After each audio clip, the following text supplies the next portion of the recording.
हे welcome back students. So आज का हमारा टॉपिक है चैरिटेबल ट्रस्ट। तो चैरिटेबल ट्रस्ट में आपको कैसे अपने आंसर को लिखना है। सो यहाँ पे again I am taking help of May 2025 का आपका जो क्वेश्चन पेपर है। इस बहाने से देखो आपका मई 2025 का सारा ही पेपर डिस्कस हो जाएगा थ्योरी लेवल से। I am saying so theory में हमेशा ही थर्ड क्वेश्चन का ए पार्ट मोस्टली हम लोगों को मोस्टली क्या है, एवरी टाइम हमें चैरिटेबल ट्रस्ट ही दिखता है। तो चैरिटेबल ट्रस्ट तो हम छोड़ के नहीं जाएंगे। अगर हम सितंबर वाले अटेम्प्ट की बात करें ना, सितंबर 2025, तो इसका प्रैक्टिकल क्वेश्चन आया था, राइट।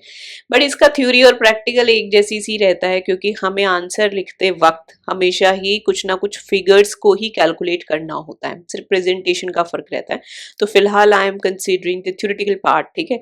तो क्वेश्चन को डिस्कस करेंगे यहाँ पे। और आप देख पा रहे हो कि चैरिटेबल जैसे हमेशा ना ये 8 नंबर का क्वेश्चन रहता ही है आपका। समटाइम्स ये 8 नंबर का पूरा एक सिंगल क्वेश्चन पूछ लेता है, कई बार 4-4 नंबर के 2 क्वेश्चन पूछ लेता है। और जैसे कि आप इसमें देख पा रहे हो, तो यहाँ 4 नंबर का एक क्वेश्चन है, 2 नंबर का एक क्वेश्चन है, फिर 2 नंबर का एक है। बट ये है सारा का सारा किससे, चैरिटेबल ट्रस्ट, ठीक है। So 3A is completely of 8 marks. So इस तरीके से क्वेश्चन फॉर्म होगा। इसको कैसे रीड करना है, आपके रीड करने के बाद आपके दिमाग में ना क्या फैक्ट्स बिल्कुल क्लियर होने चाहिए, बट आपको ना आंसर लिखते वक्त कैसे इस 4 नंबर और 2 नंबर को जस्टिफाई करना है, ठीक है। So let's see how to read. सबसे पहले हम इसको क्वेश्चन को रीड कर लेते हैं एक बार। सो एग्जामिन करें और डिस्कस करें each of the following independent cases. आपस में इन केसेस का कोई लेना देना नहीं है, ठीक है। Of a charitable trust institution based on the relevant provisions of income tax act 1961 and judicial pronouncements for the assessment year 25-26। सो इसने कहा है कि भाई आप लोग मुझे सेक्शंस भी बताना डिटेल्ड, ठीक है, और साथ में मुझे अगर कोई केस लॉ भी लगता है तो वो भी बताना। तो दोनों चीजों की बात कर रहा है ये, ठीक है। तो जो भी आपको अच्छे से पता हो, यहाँ मैं एक पॉइंट क्लियर करना चाहती हूँ, अगर आप डाउटफुल हो ना, डोंट मेंशन इट, ठीक है। डाउटफुल हो, डोंट मेंशन इट, गलत मत मेंशन करना बस। और आगे पीछे से हेल्प लेने वाला जो सिनेरियो रहता है, वहां से भी या गलती से भी आपको थोड़ा सा भी हिंट मिले कि ये हो सकता है, तब भी मत यूज करना। फिर आपको जो भी पता है ना फैक्ट्स, इसके उन फैक्ट्स को लिखो आप समराइज्ड फॉर्म में, और उसके बेस पे हमेशा आंसर करो कि applying this facts to this. कि आपको सेक्शन याद नहीं है, कोई बात नहीं है, हो जाता है। बट यहाँ पे क्योंकि इसने बोला है सेक्शंस और प्रोनाउंसमेंट्स मेंशन करने के लिए, तो फिर उस सिनेरियो में डेफिनेटली मार्क्स आपको 4 on 4 नहीं मिलेंगे, है ना। तो वहां कुछ ना कुछ तो कटेगा, लेकिन गलत लिखने से तो पूरा 0 हो जाने वाला है, राइट। तो वो कोशिश करना अवॉइड करने की। तो सबसे पहला हम क्वेश्चन फर्स्ट पार्ट रीड करते हैं। तो यहाँ पे है KRA foundation is a charitable trust registered under section 12AB engaged in the activity of providing old age home to senior citizens. The total receipts of the trust for financial year 24-25 was 145 lakhs. This receipt of 145 lakhs includes a voluntary contribution.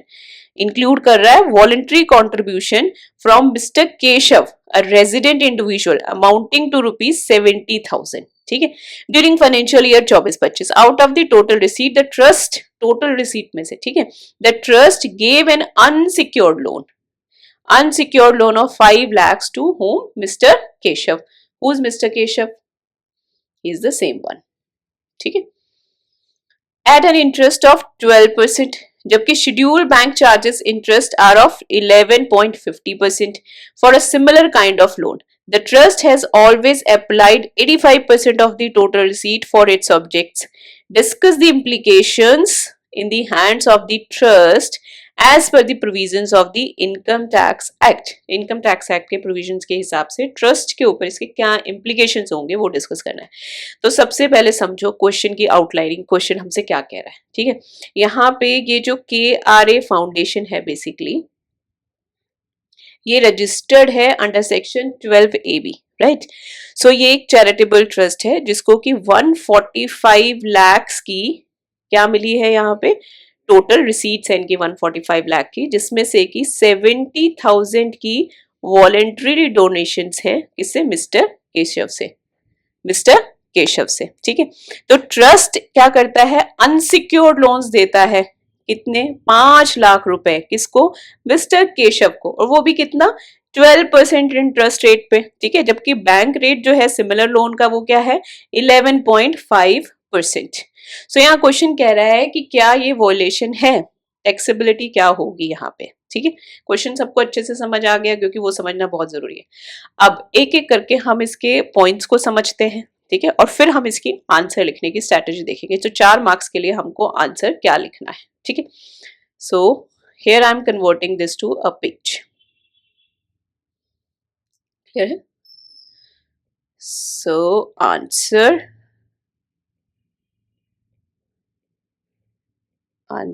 तो third A1, ठीक है, ऐसे लिखेंगे। सो सबसे पहले हमको क्या करना है, जो ये 5 लाख का लोन है मिस्टर केशव को, इसका टैक्स इम्पैक्ट बताना है, इसका टैक्स इम्पैक्ट क्या होगा। तो सबसे पहला स्टेप क्या है, पहले हमको देखना है कि क्या मिस्टर केशव स्पेसिफाइड पर्सन है या नहीं है ना। So is mister Keshav a specified person, ठीक है, इसे ढूंढेंगे सबसे पहले हम।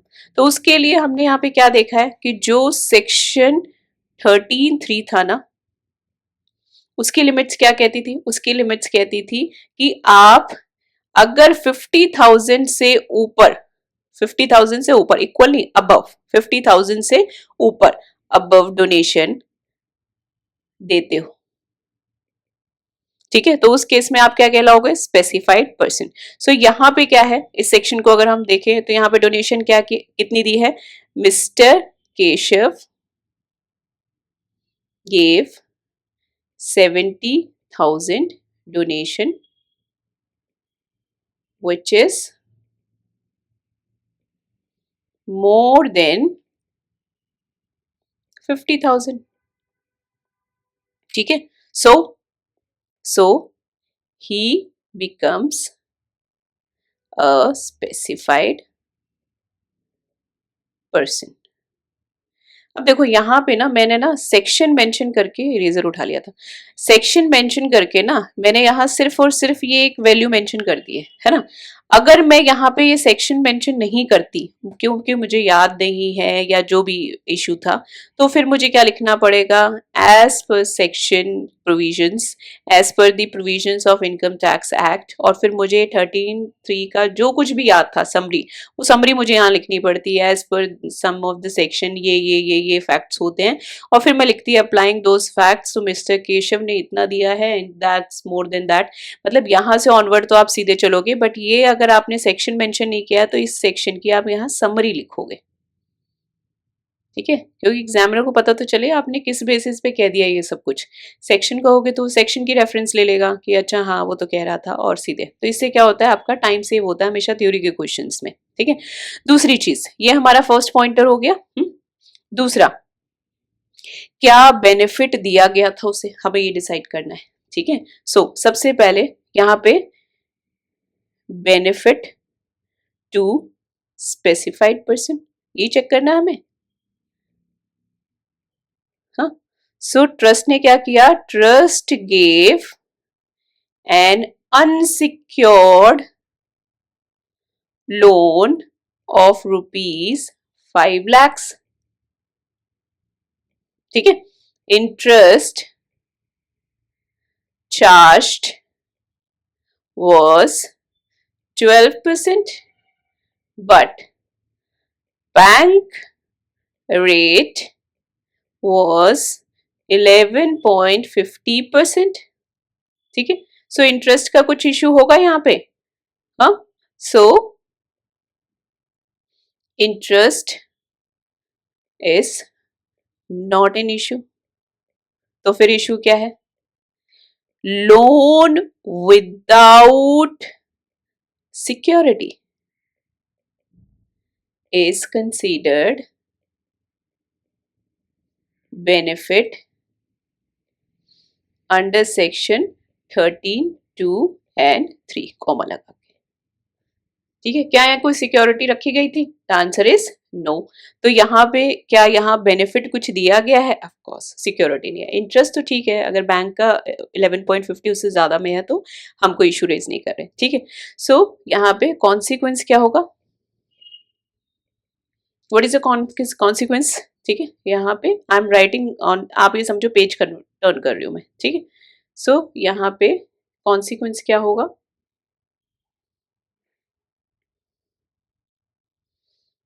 benefit to specified person as per section 31C applies, right? And section 11 and 12 की exemptions रहेंगी क्या? Exemptions deny हो जाएंगी. Exemption denied to the extent. ठीक है? So क्या होगा? Therefore 5 lakhs became specified income.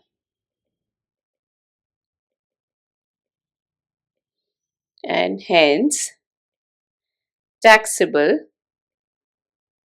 at the rate 30%. किससे? कौन कह रहा था ये?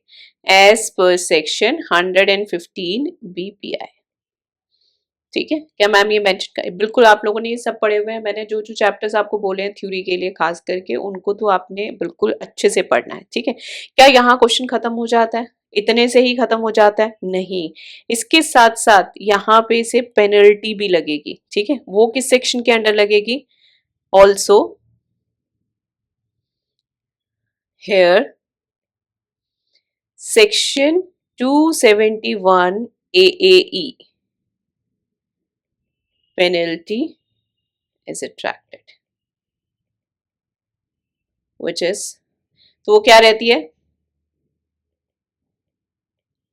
100% of the benefit. ठीक है, और यहाँ बेनिफिट क्या है? 5 लाख. तो उसका 100% जो होगा यहाँ पे से पेनल्टी पड़ेगी. ठीक है, सो ये सारा का सारा है आपका आंसर फॉर 4 मार्क्स. आपको ये लिखना होगा 4 मार्क्स. और इसमें मैम जो आंसर आपने ये लिखा, अगर हम इसे लिख देते हैं तो फिर हमें कितने मार्क्स मिलेंगे? आपको पूरे के पूरे 4 मार्क्स मिलेंगे. एक भी नंबर नहीं कट सकता, क्योंकि जितने भी रेलेवेंट प्रोविजंस थे दैट वी जितने भी थे यहाँ पे वो सारे के सारे हमने से मेंशन किए.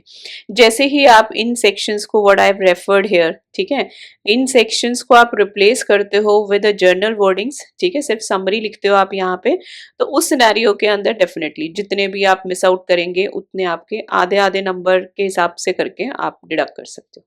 ठीक है, सो 2 से कम तो खैर नहीं मिलेंगे अगर आप एक भी सेक्शन मेंशन नहीं करते हो, बट वैसे अपना आंसर बड़ा अच्छा फॉर्म करते हो तो 2-2.5 तो आपको हर हालत में वो दे ही देंगे. ठीक है, so is that clear to everyone? ठीक है, कौन से क्वेश्चन को कैसे रीड करना है, उसके लिए आपके दिमाग में क्या सेटअप होगा और फिर उसकी आंसर की ड्राफ्टिंग कैसी होगी. ठीक है, अब दूसरा देखते हैं, जो दूसरे वाला है part. Messrs. Media Care Foundation, a trust registered under 12AB of the Income Tax Act 1961, runs a hospital. During the financial year 23-24, it received a voluntary contribution of 95 lakhs, voluntary contribution of 95 lakhs, with a specific direction that it should form part of the corpus of the trust. The trust invested such amount in the shares of Messrs. Healthy Care Limited, a public sector company. ठीक है, on March 31st 2025, due to disinvestment by the government, Messrs. Healthy Care Limited ceases to be a public sector company. ठीक है, समझ गए question? सो यहाँ पे basically इस question के अंदर जो मेजर मुद्दा है वो क्या है कि यहाँ पे इसने जो इन्वेस्टमेंट की है, ठीक है, इसे जो वॉलंटरी कंट्रीब्यूशन मिला था 95,000 का, ये एक उसके साथ मिला था कि स्पेसिफिक डायरेक्शन के साथ. ठीक है, तो इसने क्या किया, मेसर्स हेल्दी केयर में इसमें इन्वेस्ट किया, जो कि एक पब्लिक सेक्टर कंपनी थी. बट ये पब्लिक सेक्टर कंपनी जो थी ना, डिसइन्वेस्टमेंट बाय गवर्नमेंट की वजह से ये अब नहीं रही ऐसे. तो अब ये जो इन्वेस्टमेंट इसने की है, वेदर दिस स्टिल एग्जिस्ट, मतलब इसको स्टिल हम मान लेंगे कि एग्जाम्पशन कंटिन्यू करेगा, या फिर हमें अभी यहाँ पे कुछ और डिसीजन ले लेना चाहिए. क्वेश्चन सबको समझ में आ गया? ठीक है, सो मेडिकेयर फाउंडेशन के केस में यहाँ पे जो कॉर्पोरेट डोनेशन मिला है उसके इन्वेस्टमेंट को लेके स्पेसिफिक डायरेक्शन थी, उसी को फॉलो करते हुए इन्होंने इस पर्टिकुलर कंपनी में इन्वेस्ट किया. बट ये कंपनी बाद में सीज टू पीएससी हो जाती है, तो क्या एग्जाम्पशन यहाँ स्टिल कंटिन्यू करेगी? This is the basic question. ठीक है, सबको समझ में आ गया, राइट? सो यहाँ पे जो हमारा सेक्शन अट्रैक्ट होके आएगा वो कौन सा सेक्शन है? एक बार जब भी ऐसा कुछ पढ़ो और अगर आपको सेक्शन अभी बाय हार्ट नहीं है तो फिर आप लोग थोड़ा सा हेल्प ले लिया करो. ठीक है, कहीं से भी कहीं से मतलब किसी बुक से देख लिया करो, लेकिन फिर उस सेक्शन को ना पूरा रीड करके आया करो, सो दैट कि आपको ना अब उससे रिलेटेड फिर सब कुछ पता हो। बाई चांस अगर वही एज इट इज रिपीट हो जाए तो फिर आप उसका आंसर लिख सको। तो यहाँ पे 11.5 को हम यूज करेंगे, राइट। सो सबसे पहले आंसर की ड्राफ्टिंग कैसे होगी, देखिए सबसे पहला स्टेप क्या है, क्या इन्वेस्टमेंट अलाउड थी? तो investment in a public sector company जो अप्रूव्ड हो अंडर 11.5 वो अलाउड होती हैं। सो क्योंकि यहाँ कुछ भी ऐसा मेंशन नहीं है, लेकिन ये पब्लिक सेक्टर कंपनी है, ये बोला ही गया है, तो फिर हम इसे यहाँ पे अप्रूव इन्वेस्टमेंट मांगते हुए वैलिड बोलेंगे, ठीक है। फिर जब कंपनी अब पीएससी नहीं रही, अगर नहीं रहता ऐसे सिनेरियो, फिर क्या होगा? तो फिर यहाँ पे सेम 11.5 का ही एक प्रोविजो बात करता है। वो कहता है जब अप्रूव्ड इन्वेस्टमेंट अगर बाद में नॉन अप्रूव्ड हो जाए किसी भी लेटर स्टेज पे, तो हम उसे अप्रूव्ड स्टिल मानेंगे जिस दिन भी वो सीज करेगी टू अप्रूव्ड। ठीक है, आज मतलब अगर ये पब्लिक सेक्टर कंपनी जिस डेट को अनाउंस हुआ है कि अब ये पब्लिक सेक्टर कंपनी नहीं है, तो उससे 3 साल तक के लिए उसे अप्रूव्ड इन्वेस्टमेंट माना जाएगा। ठीक है, इसे कौन कहता था? सेक्शन 11.5 का प्रोविजो। ठीक है, अब यहाँ पे मुद्दा ये है कि क्या भाई इस कंपनी के केस में ये अप्लाई करने के बाद क्या स्टिल इसका ये एग्जाम्पशन कैरी करेगा या यहीं खत्म कर इस इन्वेस्टमेंट को कंटिन्यू माने या नहीं माने? ठीक है, सो लेट्स एड्रेस इट। तो सबसे पहले हम क्वेश्चन में एक बार के लिए फिगर कर लेते हैं चेक। डेट्स क्या थी? 11th 31 मार्च 2025 को हुआ है ये। ठीक है, सो इस डेट के बाद 3 साल अगर हम काउंट करेंगे तो फिर ये हो जाता है 31 मार्च 2028, है ना। सो ये तो हमारे ईयर में फॉल कर रहा है, 2028 तो मतलब बाद में है, तो क्या कंटिन्यू करेगा? यस। लेकिन अब इसे लिखना कैसे? कहानी तो सारी मैम वही है ना, लिखेंगे कैसे? ठीक है, so this is answer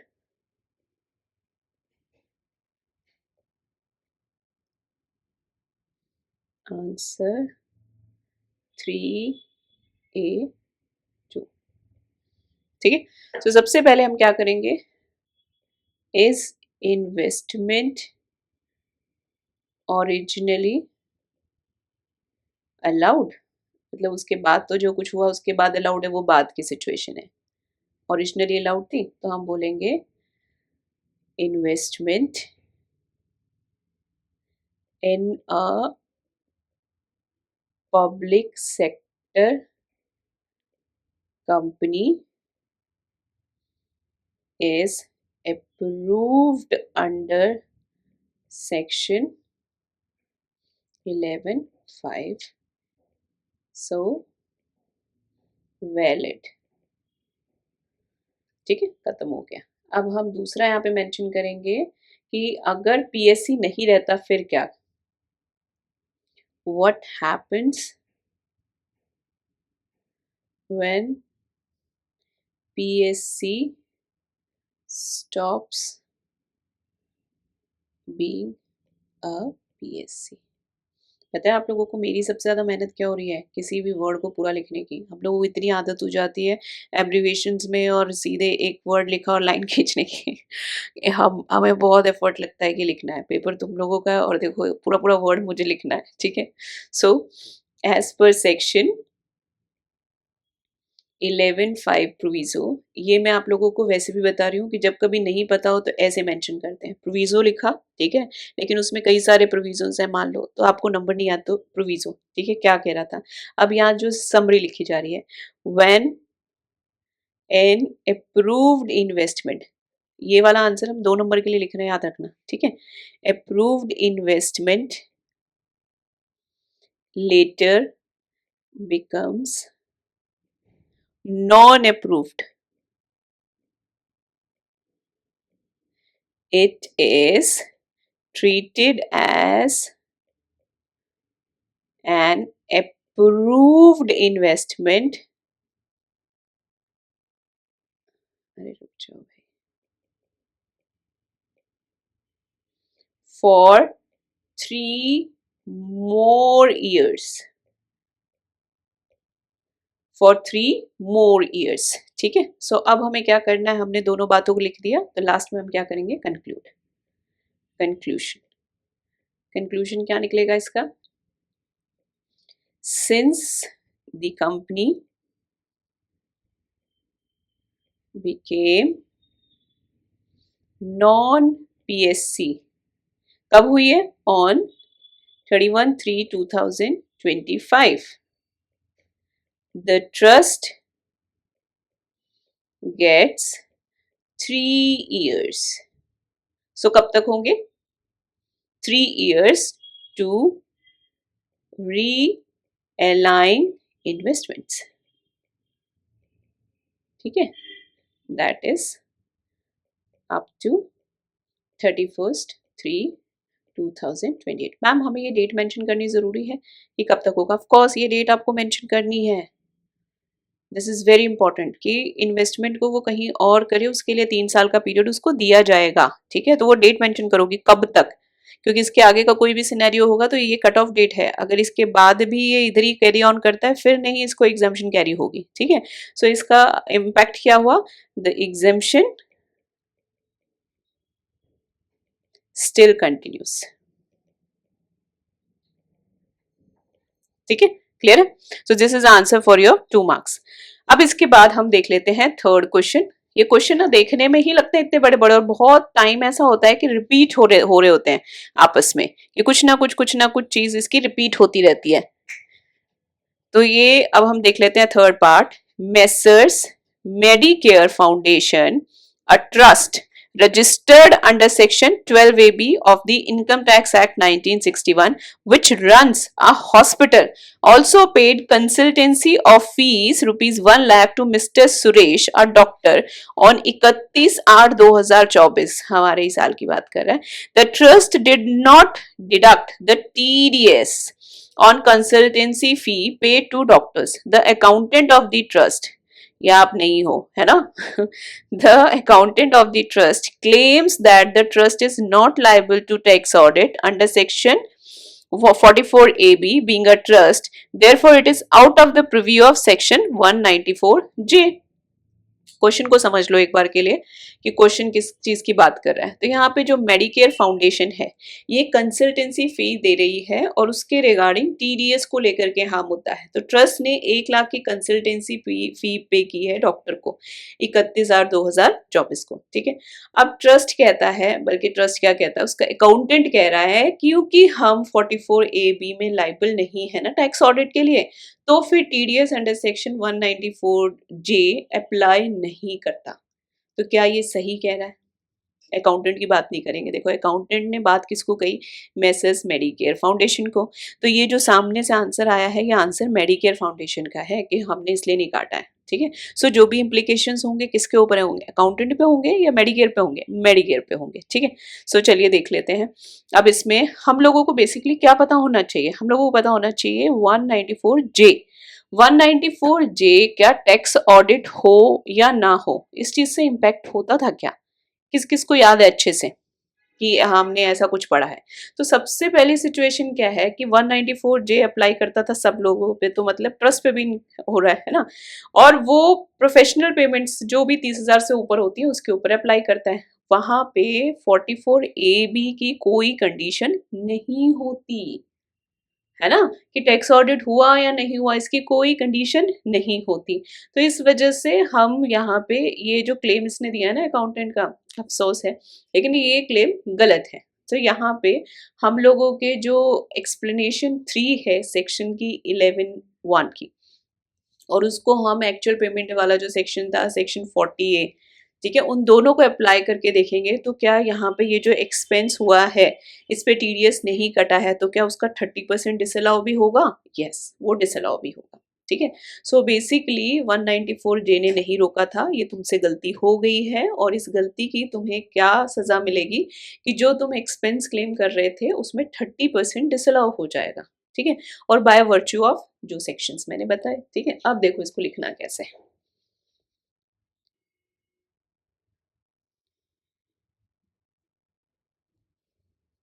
so ये है हमारा answer to question 3A3. 2 marks के लिए अगेन वी आर आंसरिंग. ठीक है। सो सबसे पहले हम क्या बोलेंगे, देखो ट्रस्ट का यहाँ क्लेम क्या था कि हम 44AB में लाइबल नहीं है, इसलिए TDS 194J का अप्लाई नहीं करेगा। ठीक है, तो हमें सबसे पहले लिखना है as section 194J applies to all persons, ठीक है, इंक्लूडिंग ट्रस्ट। वो तो कुछ ऐसी बताता ही नहीं ना इसका और उसका, वो तो सब पे ही अप्लाई हो जाता है। ठीक है, मेकिंग प्रोफेशनल पेमेंट्स अबव 30,000। ठीक है, सो ये सब पे अप्लाई होता है, इंक्लूडिंग आपका ट्रस्ट जो भी 30,000 से ऊपर की पेमेंट कर रहा है। तो इस सिनेरियो में हम इसे देखेंगे तो क्या पेमेंट इसकी अबव हुई है 30,000 से? यस। ठीक है, अब यहाँ पे जो tax audit under section 44AB is not a condition for TDS। ठीक है, इसको आप ऐसे पॉइंटर करके लिखोगे तो बहुत ही अच्छी बात है कि आपका पॉइंट जो है बिल्कुल आ जाएगा। पैराग्राफ शेप में लिखना है वो लिख सकते हो, पॉइंटर में जो होता है हमेशा स्कोर बेटर होता है। ठीक है, फिर यहाँ पे हम थर्ड एक्सपेक्ट दिखाएंगे इसका कि explanation 3 to section 11(1) along with section 40A(IA)। ठीक है, इसको हम दोनों के कॉपी पेस्ट करेंगे, दोनों के दोनों को इसको। तो if trust does not deduct TDS 30% of such expense is disallowed for application of income। ठीक है, और लास्ट में हम इसे क्या करेंगे, कंक्लूड, कंक्लूजन। सो कंक्लूजन क्या है इसका, trust must deduct TDS under section 194J and non-deduction will attract 30% disallowance while computing application of income। देखो कितनी कोशिश करने के बाद भी पूरा वर्ड नहीं लिखा है, एप्लीकेशन ऑन इनकम लिखते वक्त एब्रीवेशन आ ही गया। ठीक है, और यहाँ आप इसकी कैलकुलेशन करके दिखाओगे। ठीक है, सो अकॉर्डिंगली क्या कैलकुलेशन होगी, 30% of 1 lakh that is 30,000 will not be treated as application of income।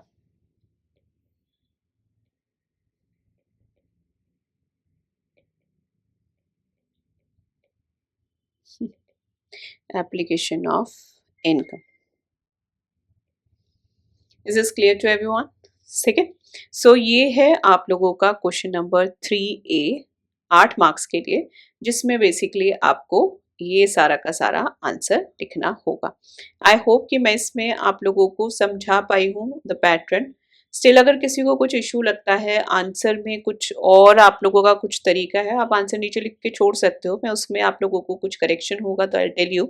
और अगर वो एज इट इज, सबका अपना अलग तरीका हो सकता है ना, बट हो सकता है कि आपके क्वेश्चन के आंसर में सब कुछ हो, बट आप थोड़ा डिफरेंटली लिखना चाहते हो तो जस्ट राइट इट डाउन। मैं उसे एक बार चेक करूंगी ना, आई अलाउ यू कि आप इस तरीके से अपने थ्योरी आंसर्स लिख सकते हैं। But from my side this is the perfect तरीका कि आपने कुछ भी नहीं छोड़ा है और ज़्यादा आपको बोलना नहीं है, क्योंकि टाइम कंस्ट्रेंट आपके एग्जाम में रहता है। ठीक है, so thank you so much. और ज़्यादा से ज़्यादा बच्चों को सर्कुलेट करो, जो बच्चे भी आंसर राइटिंग में मात खा जाते हैं, पूरा साल मेहनत करते हैं, और सीरियसली पूरे साल की मेहनत के लिए इट्स वेरी इंपॉर्टेंट कि लास्ट में आप सिर्फ राइटिंग की वजह से अपने मार्क्स लूज ना करो। Okay, all the very best.